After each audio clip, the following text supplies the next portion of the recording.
What's up, everybody? Happy Thursday. Hope all you're having a great day so far today. Getting into this episode of GH. Listen, Nicholas has lost his damn mind. He's sitting here trying to get Ava to come to bed and stuff. Oh, it's late. Let's go to bed. Fool, now is not the time to be sitting here thinking about sleep. Victor is out here with all this information on your ass. I don't blame Ava for not being able to sleep. I mean, all she can think about is this Victor situation and how they're going to get up out of this. You know what I mean? I don't even know how Nicholas could even think about sleeping at a time like this. Like, Victor could blackmail him at any given time. He could, pin the whole Naomi murder and the disappearance of Hayden. He could pin all of this on Nicholas at any given time that he wants. You know what I mean? At this point, Nicholas and Ava need to come up with some type of plan to neutralize his old ass. Do something. You know? I don't blame Ava for not being able to sleep right now. She like, nah, I can't. No, no, no, no, no. It's too much going on for her to sleep. You know? She's worried about the fallout from all of this. You know, his alliance with Victor and what's that, like what the outcome is going to be of that. You know what I mean? I don't blame her at all. And she already knew that Nicholas, she's known for weeks that Nicholas hired somebody to shoot Hayden. And Nicholas was surprised that she knew. She was like, yeah, she knew. But Victor, when, she was talking with Victor and stuff at Windermere, he pretty much confirmed it, what she already suspected. So basically, from now on, Ava wants total honesty from Nicholas, total transparency, just nothing less of honest. She just wants him to be totally honest with her about the shady stuff that he does. On the one hand, I get where she's coming from, but on the other hand, I get why Nicholas doesn't tell her certain things, illegal things that he does, because once he tells her, she's officially an accessory after the fact. So I understand why he doesn't tell her certain things. He's trying to legally have her be able to have complete deniability if the cops come snooping around asking questions. She could deny something and not be lying to the cops about it, because that's another charge, obstruction of justice. So, he's trying to keep her hands clean of his dirty dealings. So I can't blame, Nicholas for that. But I don't blame Ava either for wanting her husband to be honest with her. You know what I mean? She doesn't want to be kept in the dark with stuff that he does. And we all know Ava ain't no Girl Scout herself, so she knows about getting her hands dirty. So she rather he just be honest, no matter the consequence. I ain't gonna lie, Ava and Nicholas are hot as shit together. I'm not even gonna lie about it. That little love making that they be doing and stuff, they be looking hot together. The chemistry between them, I feel, is totally good. It's fire. And I'm waiting to see how they're gonna get out this Victor mess. How they're gonna neutralize him, because they need to come up with some type of plan. Because Victor is a wild card. He could, talk about all that family and unity all he wants to, but we all know Victor will throw Nicholas to the wolves if it will save his own backside. And we all know it. So I don't blame Ava for being on the defensive at this point, trying to figure out, okay, how the hell we get out this mess. I agree. You need to figure it out and do it quickly, expeditiously. So anyway, moving on from that, at the damn witness protection house or whatever, Laura in there trying to draw her bath. She talking to Kevin on the phone while Martin in the other room getting strangled. And when she, turned the bath water off and stuff, she heard a little commotion going on. She grabbed the plunger and hit that woman over the head, in the back of the head with the plunger. I said, I don't know how she knocked that lady down with that plunger. I love Laura, though. I love Laura. She didn't give a damn. She said, listen, I'm going to hit you with whatever I can find. She knocked that lady right over the head with it. I was like, yo, Laura's a G. She's an OG. Martin better thank his lucky stars Laura had that plunger handy, or he'd be meeting his maker right about now. So the FBI agent come busting up in there or whatever, finally doing his job. And the lady, of course, the little hit woman ain't talking, because Laura wanted to know from her, like, did Cyrus hire her? And of course, she's not gonna snitch. She's saying there, oh, I want my lawyer. Okay, well, you're gonna take that money that he paid you and get your lawyer, because he can't pay for no lawyer for you. I love the fact that Laura feels like she has no choice at this point but to go back to Port Charles, because they want to move her and Martin to another witness protection location or whatever, another safe house. Laura doesn't want to go to another safe house. At this point, she's over it, and I don't blame her, because she's not gonna keep running from Cyrus. If her and Martin keep on running, they're gonna keep running for the rest of their life. And she's not about to do that. She was like, no, I'm gonna take my ass home. And she's gonna neutralize Cyrus from Port Charles, and she's gonna protect Martin. Cyrus, I don't even think he even has the money to even hire another assassin. I'm pretty sure they probably froze whatever little money he got because all that money was illegal anyway.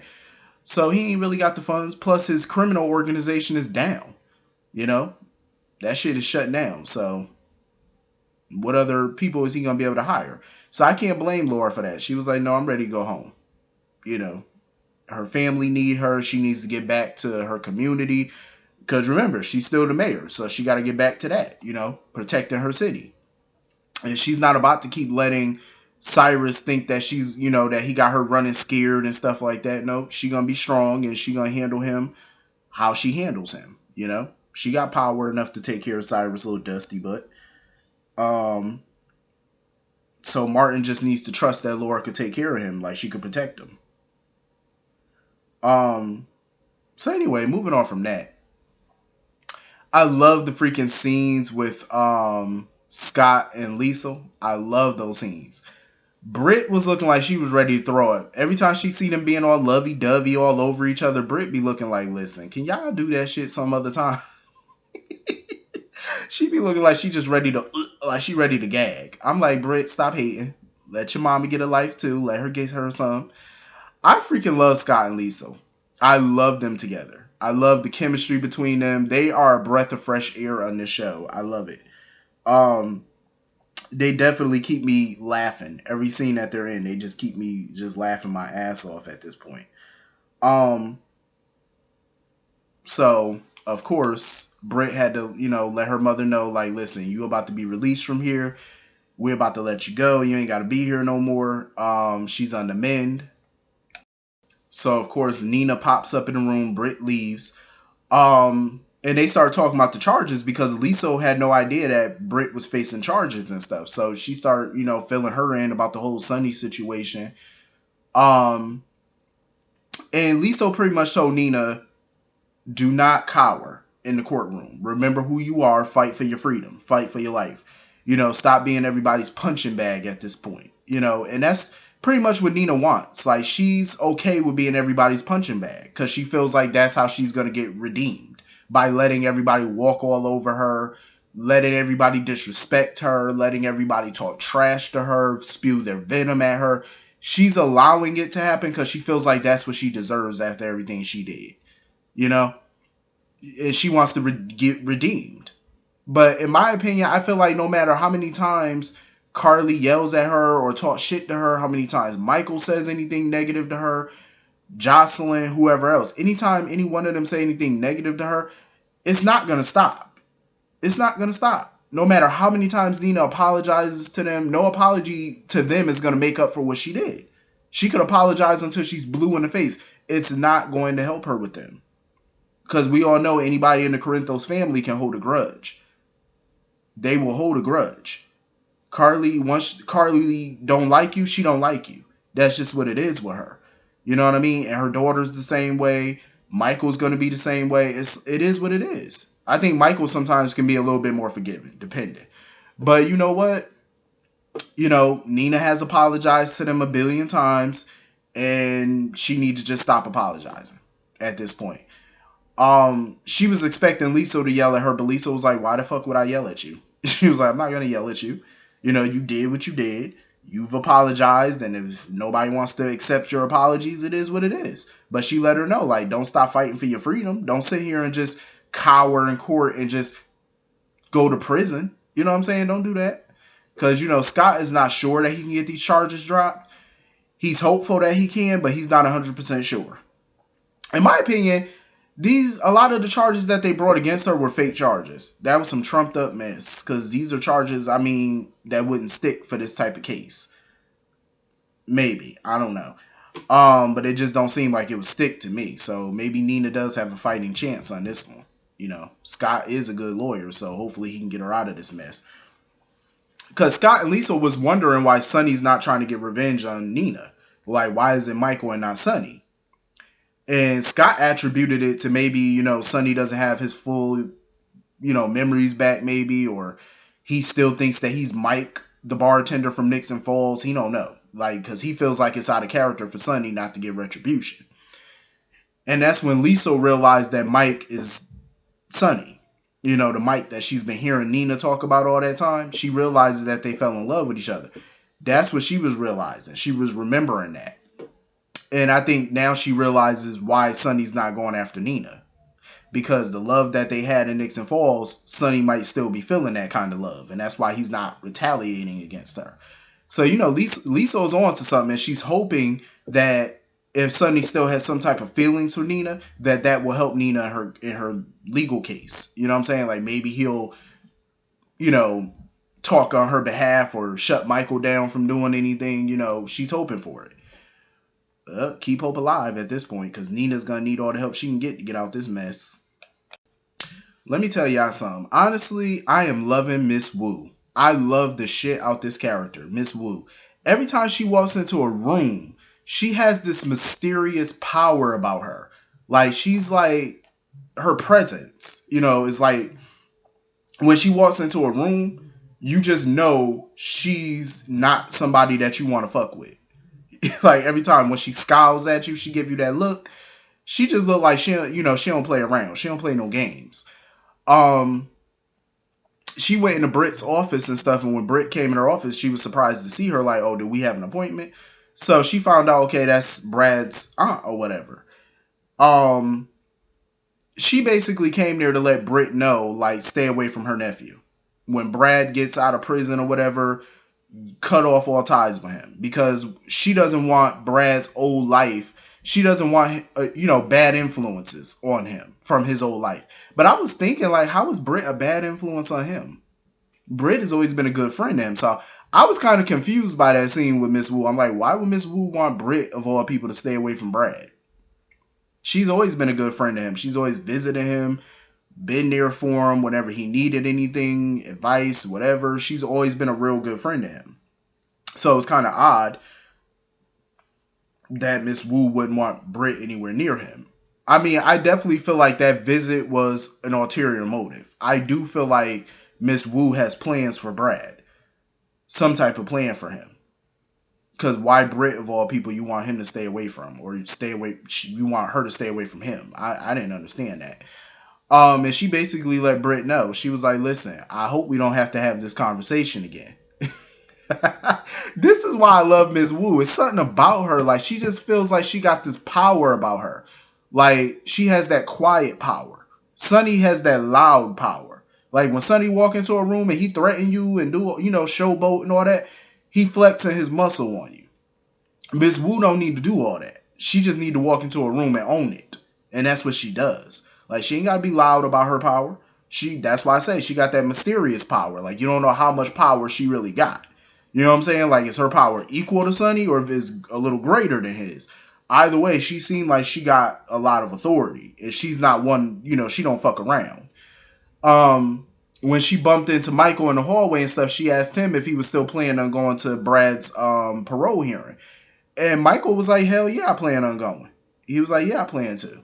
And he was letting her know, like, listen, I'm going to testify against him. I'm going to say X, Y, and Z.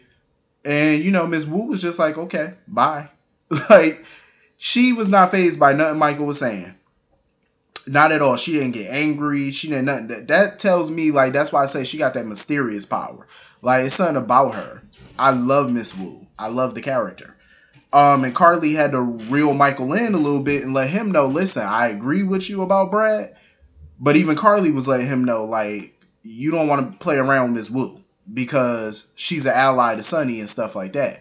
And, Michael was like, shit, we had an agreement. I wasn't going to pull any strings to keep Brad in prison, but I am going to speak my piece. Because he felt like Miss Wu needed to know from me, where I'm coming from.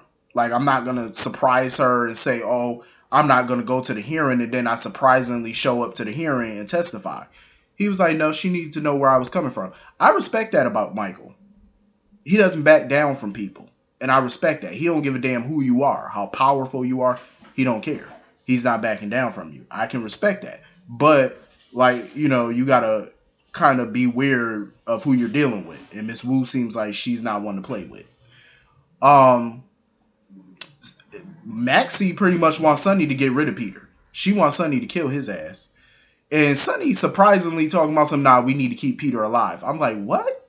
Sonny, what the hell are you talking about? And he was claiming that the reason they needed to keep Peter alive was because he may lead them to Louise. And Maxie was reassuring him, like, there's no way he knows where Louise is. There's no way. I believe Sonny wanted to keep him alive because of that threat that he made, that Peter made, about, oh, if I die, I got a flash drive of photos and stuff of you kissing Nina and I'll expose you. I think that's why he wanted to keep him alive. So Sonny met up with Miss Wu to make a deal with her. He wanted Miss Wu to take Peter out for him. And of course, you know, Miss Wu is not going to do it for free. Ms. Wu was like, listen, if I do this for you, you got to do something for me. A life for a life. If I take Peter's life for you, you got to spare Brad.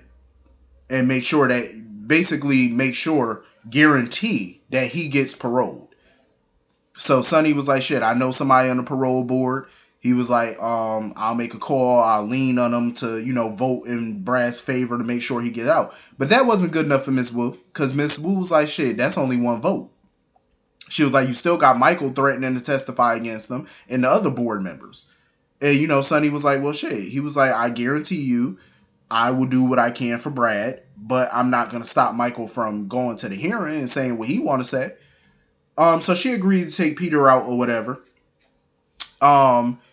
Because Sonny was like, shit, if you take him out, he was like, I'm still going to be, you know, suspect number one if something happens to him. But at least, you know, Sonny was smart enough not to use his own people for it. That could be traced back to him, you know.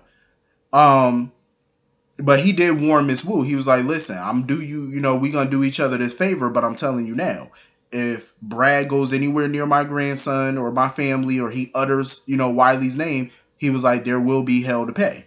He was like, I'm not playing. There will be problems. And Miss Wu just looked at him and walked away. I love her because her presence. She doesn't really have to say much or nothing just to let you know, like, I'm the shit. You know, Miss Wu walk around like, listen, I got the power. I don't give a damn what your name is or what your reputation is. I'm Miss Wu. I got this. I love her. I definitely want to see more of Miss Wu and know her backstory, her agendas and stuff. Like, I want to know what she up to. It's something about her. Like, she's just very interesting to me. So anyway, you know, Sonny, he gonna have to deal with the consequences of this, because when Michael finds out that he pulled strings to get Brad out, Michael gonna be pissed. Michael is gonna be pissed, but Sonny sees this as a good thing because he was like, oh, for the sake of our family, Peter gotta go. Let's call it what it is. For the sake of your secret, Peter has to go. That's what this is about, because he knows that Peter can expose him and Nina. And that's why I said before, he needs to expose him and Nina before anybody else does. You know what I mean? Because it's going to be worse coming from somebody else. So anyway, moving on from that, Maxie seems like she all happy and stuff like that because she went to go see Britt or whatever to pretty much, you know, get wine hammered, you know, have some wine and stuff. And basically let her know, like, Peter's days are numbered. And Britt was like, what the hell are you talking about? Because she felt like Maxie had a plan or whatever. Maxie said, nah, I ain't got no plan, but he gonna get taken care of, though. Because Maxie knows Sonny gonna handle it. She know. And Nina popped up or whatever to talk to Britt, and Maxie invited her to, you know, have some wine with them or whatever. Because not Britt, but old Britt wants Nina to look after Britt. Because after what happened to Jason, she was like, you know, she doesn't want Britt to close off her heart. She wants Britt to find love, be happy, you know, so she needs somebody to be looking after her on a regular basis. And she wants Nina to be that person, you know, to just be there for her and stuff. And that's cool and all. I actually kind of like the little friendship that they all got, Britt, Maxie, and Nina and stuff. I think it's cool. But anyway, that was pretty much the whole episode. Hit the comment section. Let me know what you guys thought about it. And I will see you all later. Have a great night. Peace.